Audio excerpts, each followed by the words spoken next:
eu sou a Carol do Responde Aí e eu estou aqui de volta, ok? Para a gente continuar esse nosso super papo nesse aulão sobre teste de hipótese e teste de aderência.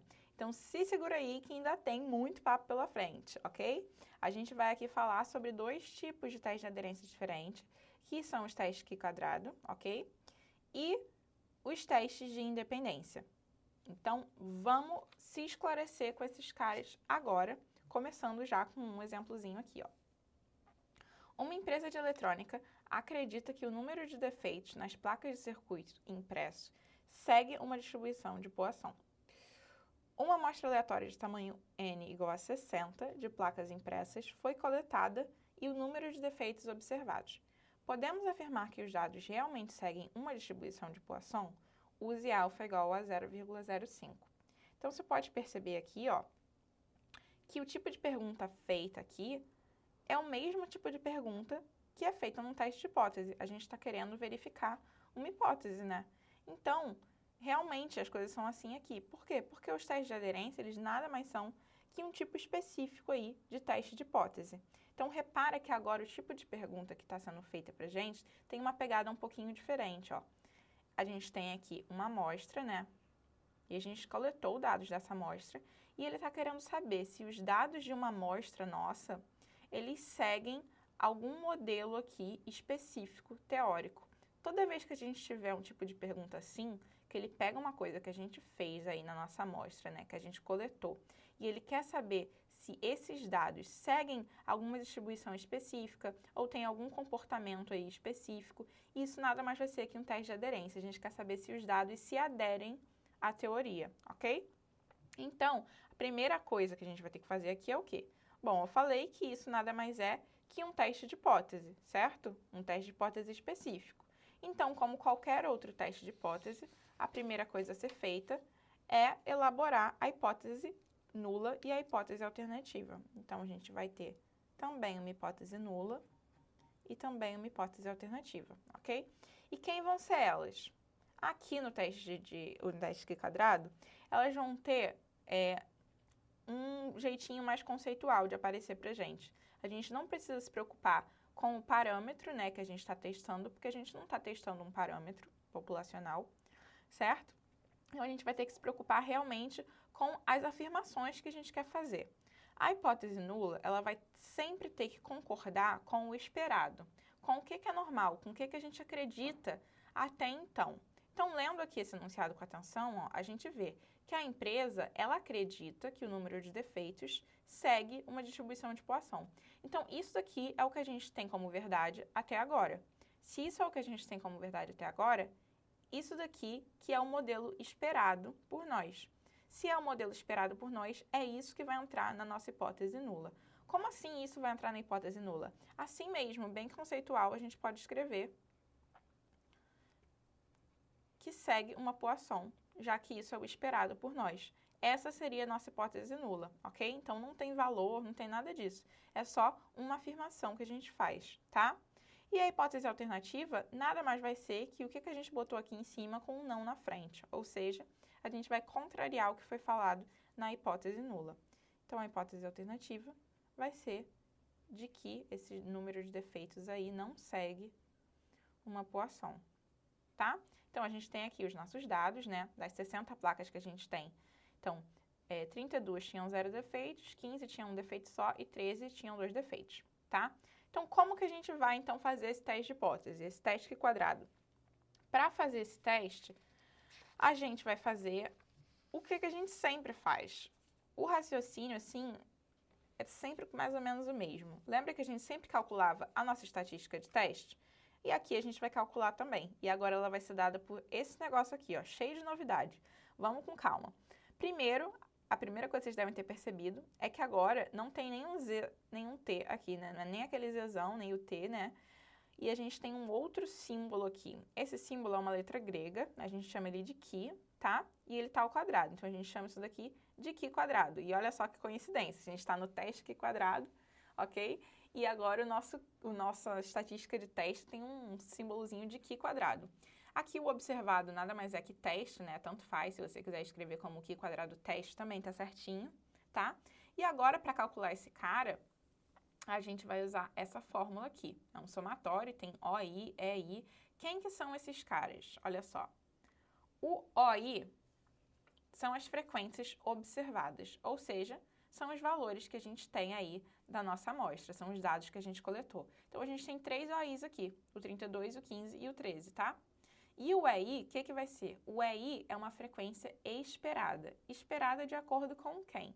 É o que a gente espera como valor, caso a hipótese nula realmente seja verdadeira. Lembra que a gente falou que a hipótese nula é a hipótese esperada? Então, usa isso para lembrar. A frequência esperada é a frequência que esse número de defeitos aqui, né, teria, caso a hipótese nula seja verdadeira. Se a hipótese nula for verdadeira aqui no nosso caso, significa que esses caras seguem uma distribuição de Poisson, certo? Então, ó, para a gente calcular aqui, ó, essa frequência esperada para cada um desses números de defeitos, a gente precisa primeiro calcular a probabilidade pela Poisson desse número de defeitos acontecer, tá bom? Então, vamos aqui com calma, uma coisa de cada vez, que a gente já vai ficar mais esclarecido, juro para vocês. Primeiro passo, então, é a gente saber quem que é essa probabilidade. E para calcular a probabilidade de uma Poisson, a gente tem que saber quem? A fórmula, certo? Que é usada na Poisson. Então, aqui a gente vai ter a probabilidade do x ser igual a 0, né? O x é o número de defeitos, do x ser igual a 1, do x ser igual a 2. Mas para calcular esses caras, a gente precisa do nosso parâmetro da Poisson, que é o lambdazinho, certo? Então, a gente vai ter que fazer uma estimativa aí do valor desse cara. Para fazer uma estimativa do valor desse cara, eu vou escrever aqui um lambda chapéu, só para ficar conceitualmente aqui, né, bonitinho, parecendo uma estimativa. E a gente vai ter que tentar aí estipular um valor para esse cara. Para descobrir um valor razoável para o lambda, a gente tem que lembrar qual que é o significado dele lá na Poisson. Se você não lembra, o lambda, ele era a nossa média na Poisson. Então, a gente calcular aqui esse lambda é a mesma coisa que a gente calcular o número de defeitos médio aí que a gente tem entre essas nossas placas, ok? Isso vai dar pra gente uma boa estimativa do lambda. Então, para calcular o número de defeitos médios, a gente pode fazer uma média aritmética, né? A gente soma o número de defeitos e divide pelo número de placas totais. Então, 0 defeitos, eles acontecem 32 vezes. Então, a gente põe 0 vezes 32 e soma com quem? Um defeito, que acontece 15 vezes. Então, 1 vezes 15, mais 2 defeitos, que acontecem 13 vezes. Então, 2 vezes 13. E tudo isso a gente divide por 60, já que a gente tem 60 placas. Isso dá pra gente um número de defeitos médio de aproximadamente isso daqui, ok? Então, com o valor aqui, uma estimativa, né, de valor para o lambda, a gente consegue calcular essas probabilidades e completar essa partezinha da nossa tabela. Vamos ver então como é que fica, ó. A probabilidade do x ser igual a 0, que é essa nossa primeira linha, vai ser exponencial elevado a menos lambda, que é 0,6833, vezes o lambda, que é 0,6833, elevado ao k, que aqui é 0, dividido por 0 fatorial, que vale 1. Aqui não pode se confundir, né? 0 fatorial, matematicamente, é uma definição que o valor disso é 1. Então, isso daqui, fazendo essa continha pra gente, dá uma probabilidade aí de aproximadamente isso aqui, ok? Então, seguindo aqui essa mesma formulazinha, a gente consegue calcular a probabilidade do x ser igual a 1, que eu já vou colocar aqui ela prontinha pra gente não perder tanto tempo. E a probabilidade do x ser igual a 2, que eu também já vou trazer aqui feitinha pra gente. Então, aqui, né, é só a gente usar essa mesma fórmula, mas agora o k, que são os zeros aqui, vão valer 1 e valer 2, tá bom? Então, agora a gente pode deixar esse negócio de Poisson pra lá, porque a gente já respondeu aqui nossa pergunta, que é o valor dessas probabilidades. A gente pode completar a tabela. Aqui a gente viu que é 0,5051, aqui vai ser 0,3450 e aqui vai ser 0,1178. Então, se a gente tem a probabilidade esperada, a gente consegue calcular a frequência esperada fazendo o quê? Pegando o número de placas totais e multiplicando por essas probabilidades. A gente espera que 50% das placas totais tenham 0 defeitos, né? Aproximadamente aqui 50% tenha 0 defeitos. Então, a frequência esperada vai ser de 50% vezes 60, que é o número total de placas. Isso dá pra gente aproximadamente aí 30 placas com uma frequência esperada de 0 defeitos. Um defeito, então, qual é o esperado? Aqui a gente tem, né, 34,5% de 60. Então, isso vai dar pra gente, multiplicando esse cara por 60, 22 como frequência esperada. E agora, para esse último caso, que é mais ou menos 11%, 12%, quando a gente multiplicar por 60, a gente tem 8 como a frequência esperada. Então, olha só que beleza. Vamos voltar lá para a nossa estatística de teste. Na estatística de teste, a gente tinha o OI, que a gente viu que são esses caras, e o EI, que a gente acabou de calcular. Então, a gente tem todas as informações para calcular o nosso Q² observado ou o nosso Q² teste, ok? Então, vamos fazer isso agora. Olha só. Vamos partir para uma folhinha limpa aqui, para ficar bonito. E calcular o valor do nosso Q² observado. Ok? Qual que vai ser o valor dele? Vamos montar esse somatório. O primeiro izinho aqui, né, nada mais é que essa primeira linha que a gente vai usar. Qual que é o número de casos observados na primeira linha? 32. A gente subtrai do número de casos esperados na primeira linha, que é 30. Tudo isso a gente eleva ao quadrado e divide por 30. E a gente faz um somatório, então a gente soma agora para a segunda linha. Na segunda linha, a frequência observada é 15, a frequência esperada é 22. Tudo isso a gente eleva ao quadrado e divide por 22. E na terceira e final, né, a última linha, a gente tem 13 como frequência observada, menos 8 como frequência esperada, dividido por 8. Isso dá pra gente um Q² observado, que vale isso aqui, ok? Então, agora que a gente tem um Q² observado e a gente sabe, né, quanto que ele vale, o que falta a gente fazer? Bom, num teste de hipótese normal, agora a gente teria que saber qual é o nosso ponto crítico, né? Então, aqui vai ser a mesma coisa. Olha aqui. Como que a gente vai tomar uma decisão sabendo o valor da hipótese não, do nosso Q² observado, da nossa estatística de teste? Assim, ó, toda vez que o nosso Q² observado for maior que esse Q² crítico, a gente vai rejeitar a hipótese nula. Aí vocês vão falar, como assim? Que Q² crítico é esse? Então, gente, a gente está chamando esse negócio aqui de Q² não é à toa. Antes a gente usava a padronização da normal, da t-de-student, agora a gente vai estar usando a padronização da Q². Basicamente, isso só quer dizer que na hora de pegar um valor crítico na tabela, a gente vai estar usando outra tabela, ok? Vai ser a tabela Q², olha só. Vou trazer ela aqui rapidinho pra gente. Ela é bem grandona, então não vai caber toda aí na tela pra gente, mas aqui dá pra gente ter uma noção de como que funciona, ó. Ela vai ter uma coluna aqui, que simboliza os graus de liberdade, bem parecido com a t-de-student, tá? E aqui em cima, ela vai ter uma coluna que vai estar relacionada ao alfa. Na tabela que eu trouxe, é um Pzinho. Isso só quer dizer que, na verdade, não vai ser o alfa, e sim o complementar dele, tá? Mas várias tabelas usam direto o valor do alfa. Então, vamos ver como é que a gente usa isso daqui, ó. Esse daqui é o Q² crítico. Então, vamos escrever primeiro quanto que ele seria. O alfa que foi pedido pra gente foi de 5%.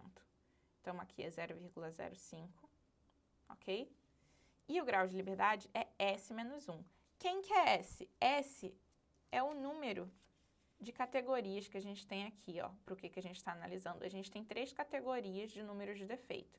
Então, o nosso S vale 3, que a gente pode ter 0, 1 ou 2 defeitos. E aí, 3 menos 1 vai ser, então, o nosso grau de liberdade. Então, a gente quer o Q² com alfa de 5% e 2 graus de liberdade, ok? Então, agora, a gente pega a nossa tabelinha, ó, vou tapar aqui rapidinho pra gente, e a gente vai procurar. Nesse caso, como tá com P aqui e não com alfa, a gente vai procurar o contrário desse cara. Ou seja, o contrário de 5% é 95%. Então, a gente vai passar aqui por todos esses caras e vir no 95, tá? Então, esse cara aqui a gente segura. E agora a gente vem aqui no grau de liberdade e procura o 2. Então, a gente vai cruzar o 2 com o 95% e esse 5,991 que vai ser o valor do nosso Q quadrado crítico.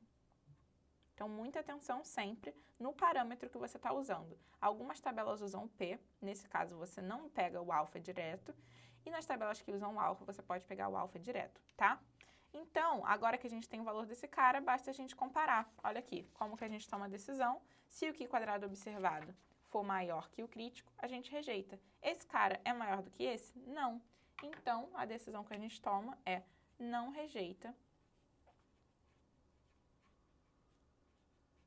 o H0, ok? Nossa hipótese nula não pode ser rejeitada, ou seja, esse modelo aí realmente deve seguir uma distribuição de Poisson. Essa é a conclusão que a gente toma a esse nível de significância. Show de bola? Então, vamos ver agora outro exemplozinho aqui, ok? Olha só, deseja-se verificar se o número de acidentes em uma estrada muda conforme o dia da semana. O número de acidentes observados, que são esses aqui, para cada dia foram coletados. Podemos afirmar que o número de acidentes não muda conforme o dia? Use alfa igual a 0,10. Então, agora, repara comigo, ó, a gente está tendo uma perguntinha um pouquinho diferente da feita antes, mas que é mais ou menos parecida também. Por quê? Porque a gente tem uma amostra, a gente tem dados aqui coletados de uma amostra, e a gente quer saber se esses dados, ó, eles se adequam a um certo modelo que a gente espera. Que modelo é esse? É esse daqui. Deseja-se verificar se o número de acidentes em uma estrada muda conforme o dia da semana.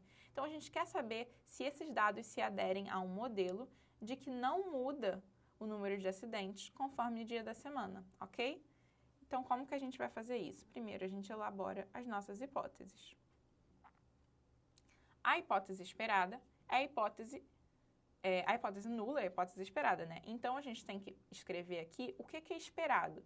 O esperado que se aconteça, né, num mundo perfeito, onde nada é tendencioso a nada, o número de acidentes não deveria mudar conforme o dia da semana, certo? É isso que a gente quer verificar e esse é o esperado, certo? Então, o número de acidentes não muda. E a hipótese alternativa é o contrário desse cara aqui. Então, seria dizer que o número de acidentes muda sim, ok? Então, agora que a gente já tem as nossas hipóteses, a gente pode partir para o cálculo da nossa estatística de teste, tá? Mas vocês vão falar comigo, Carol, os casos observados eu já entendi que são os casos aqui dados pra gente na amostra, mas os casos esperados vão ser quem? Bom, a gente tem que pensar o que é esperado aqui, né? Na hipótese nula, que é a hipótese esperada, diz que o esperado é que o número de acidentes não muda. Então, se não mudasse, como que ficaria aí o número de acidentes por dia? Basta a gente fazer uma média.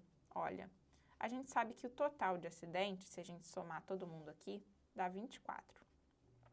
Então, a gente tem 24 acidentes na semana. Qual que é o esperado se não depende do dia? Se não depende do dia, por dia vai acontecer o total dividido pelo número de dias da semana, né? Então, o esperado é a gente ter 24 dividido por 7 acidentes por dia. Ok? Então, o que que a gente chegou? Qual a conclusão que a gente toma aqui? No que a gente chegou? Que esse cara aqui, ele é o esperado para todos os dias. Por quê? Porque não muda, né? O esperado é que o número de acidentes não muda. Então, esse vai ser o esperado que a gente vai usar para todos os izinhos aqui, tá bom? Vamos construir, então, a fórmula aí do nosso Q quadrado observado. Ele vai ficar, o primeiro OI é o 2, né? E a gente subtrai do nosso esperado, que é o 24 dividido por 7, eleva ao quadrado e divide por 24 dividido por 7. Agora, a gente soma, porque é um somatório, para o segundo observado, que é 1.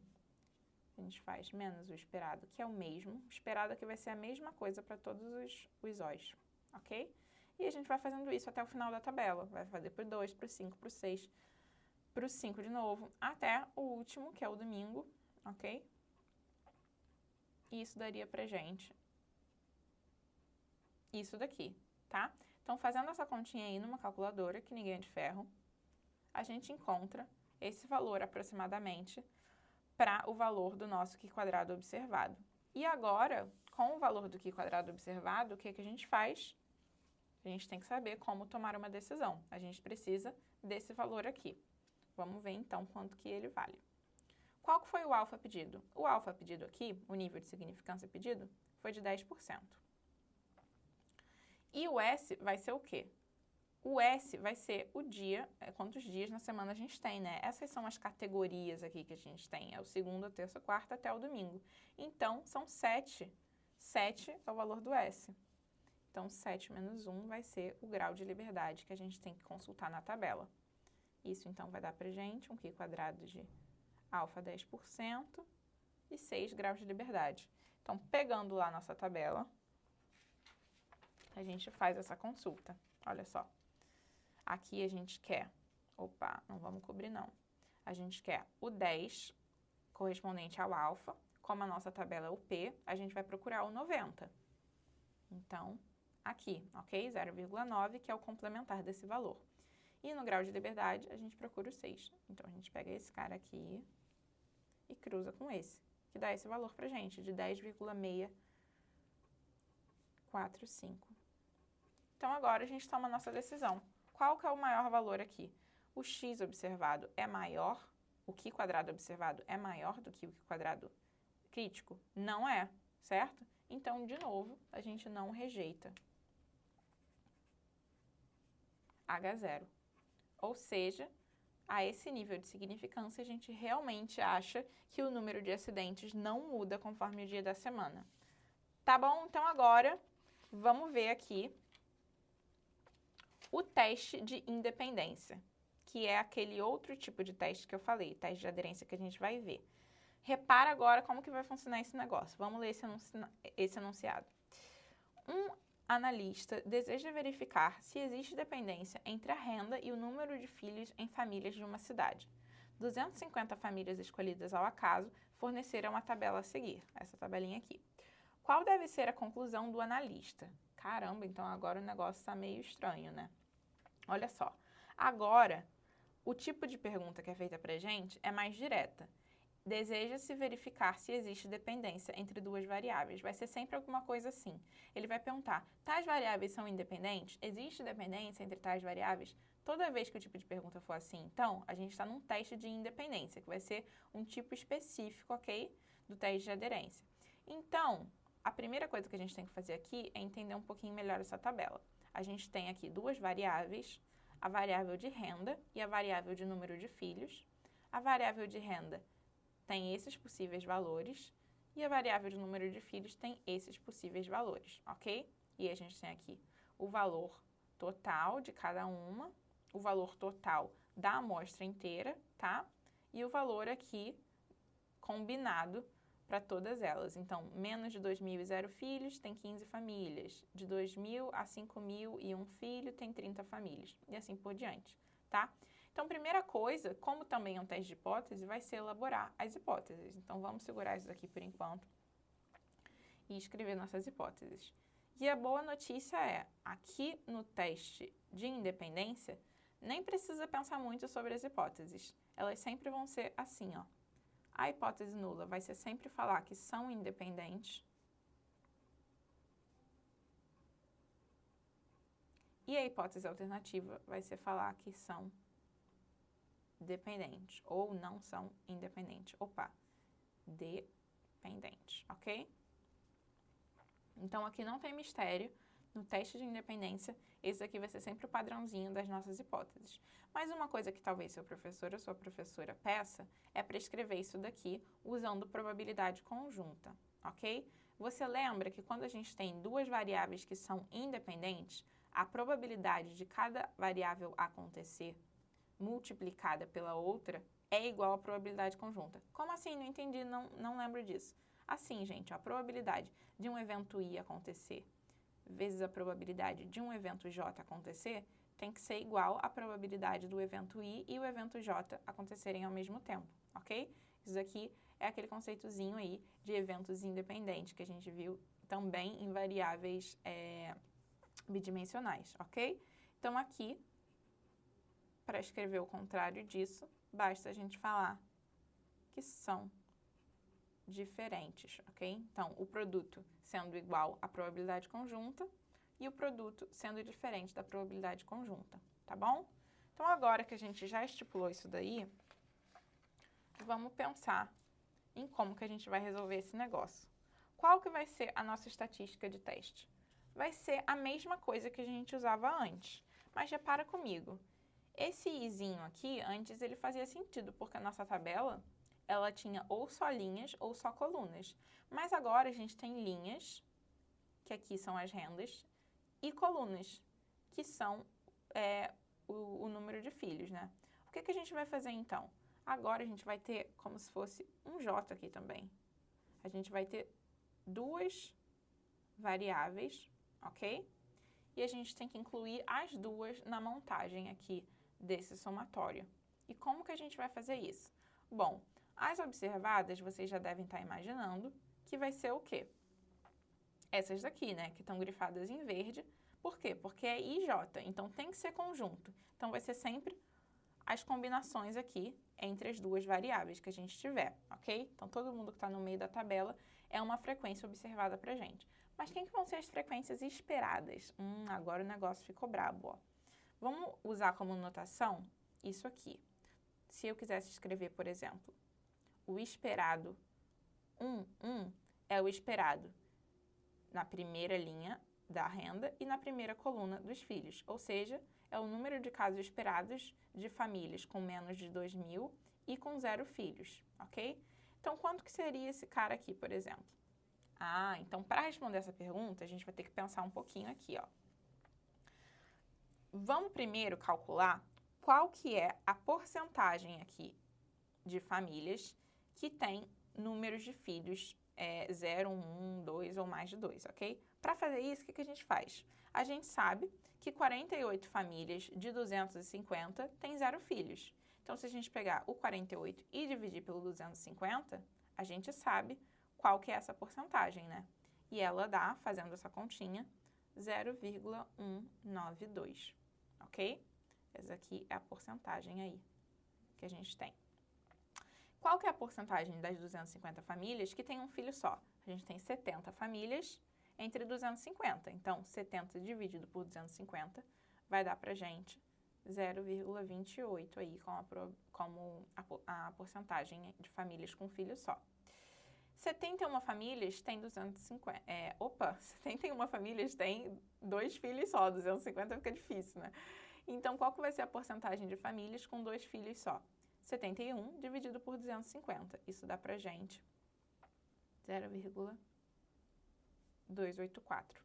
E qual que é a porcentagem com mais de 2 filhos? 61 em 250. Isso dá pra gente mais ou menos isso aqui. Por que você está fazendo isso, Carol? Porque olha só, para calcular o caso esperado, a gente tem que concordar com a hipótese nula, certo? Porque a hipótese nula é a hipótese esperada.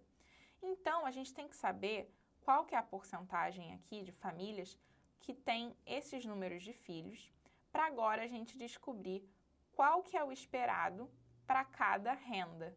Por quê? Porque o esperado vai ser que seja independente, certo? Então, todos esses caras aqui, eles deveriam seguir esse mesmo percentual aqui de famílias, de número de filhos, certo? Já que não depende da renda, todos eles, independente da renda, tem que seguir esse cara. Então, é seguindo mais ou menos esse raciocínio que a gente vai poder calcular o número de casos esperados para cada caso. Olha só. O E11, então, qual que é o número esperado de filhos, né? Para uma família com menos de 2.000 como renda. Então, vai ser igual ao total das famílias aqui, certo? Com menos de 2.000 como renda, vezes esse percentual, já que independe da renda. Então, vai ser 135 vezes 0,192. Isso dá pra gente 25,92. seguindo o mesmo raciocínio, qual que vai ser o esperado agora para uma família que tem menos de 2.000 como renda e um filho? Então, a gente está no 1, segunda coluna, 1, 2, ok? Vai ser o quê? Mesma coisa, ó, o total de famílias com menos de 2.000 vezes a porcentagem esperada para esse número de filhos, independendo da renda, que é esse valor que a gente calculou de 0,28. Isso dá pra gente 37,8, ok? Então, aí a gente vai fazer isso para todo mundo aqui, sempre pegando o último valor que tiver aqui na linha e multiplicando pela probabilidadezinha de cada coluna, ok? Então, seguindo esse raciocínio, a gente passa aqui nessa primeira coluna toda, a gente viria agora para a segunda coluna. Então, na segunda coluna, a gente vai querer calcular o esperado de 2.000 a 5.000, então é a segunda linha, ok? E aqui, ó, para 0 filhos, então a primeira coluna, 2, 1, ok? Qual que vai ser esse número de caso esperado? Vai ser o total dessa linha, que é o 75, vezes a porcentagem para o número de filhos 0. Então, vai ser o 75 vezes o 0,192. Isso dá pra gente quanto? Isso dá pra gente 14,4 aí, aproximadamente. E aí a gente vai fazendo isso para todo mundo aqui, vai chegar aqui na última linha, ok? Da nossa tabela, e a gente calcularia o valor desses caras, ó. Quanto que seria? Aqui a gente está na terceira linha e na terceira coluna, então vai ser o 3, 3. E aí, para calcular esse esperado, a gente pega o total dessa linha vezes essa porcentagem. Então, vai ser o 40 vezes o 0,284. Isso dá pra gente 11,36. E o último caso vai ser 3, quarta coluna, que vai dar pra gente 40 vezes 0,244. Isso dá pra gente aproximadamente aí 9,72. Então, galera, o que vai acontecer aqui? Olha só, se a gente soubesse o valor de todos esses caras, a gente teria isso daqui. Aqui eu calculei de alguns, né? Mas todos eles, um por um, daria esses valores aqui pra gente. E agora que a gente tem todos esses valores e a gente tem toda essa tabela, a gente consegue calcular a nossa estatística de teste. Vamos para a próxima folha, então, para a gente organizar isso daqui melhor. Olha só. Vamos lá, sem spoiler aqui, papapá. Opa, já teve um pouquinho de spoiler, né? Mas vamos lá calcular, então, o Q quadrado observado agora, sabendo aqui que a gente conhece tanto os casos observados quanto os casos esperados, e a fórmula que a gente usa é essa aqui, ok? Então, quanto ficaria aqui, ó? Para o primeiro caso, é esse aqui, é o 1, 1. Então, vai ser o 15 menos o primeiro esperado, que é o 25,92 ao quadrado, dividido por 25,92, ok? Mesma formulazinha. Aí, a gente vai fazer o somatório para esse cara e esse.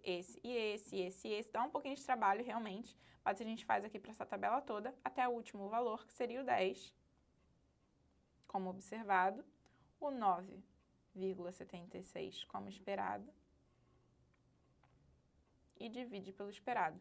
Essa continha aqui dá pra gente tirar todo mundo agora, e olha aqui a mágica acontecendo, a gente teria esse valorzinho aqui com a nossa estatística de teste, ok?